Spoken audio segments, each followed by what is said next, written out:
That is not surprising, because something this sexy ought to look better topless. The wind tunnel-tested Novitec McLaren 570S Spider body kit adds to the visual drama of this everyday sports car and makes it an even more enticing proposition than before. The car though indeed looks way above its pay grade, like it's a full-on supercar with a $300,000 price tag.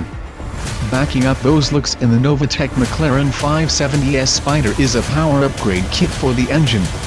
In its top version, the NOVITEC N-TRONIC processor upgrade with optimized exhaust system raised stainless steel, complete with catalytic converters and special tailpipes, develops 638 horsepower and 688 Nm of torque.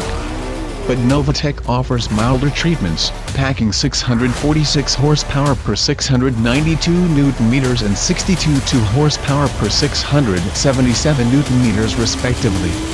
The appearance of Novitec McLaren 570S Spider is further improved by the tuner's own wheels in 20 front/21 rear setup. They are available in a range of cool colors, or paint to order. Then there is the complete suspension system that is fully adjustable with detailed specifications and parameters. These two enhance not just the looks but the handling of the sports car.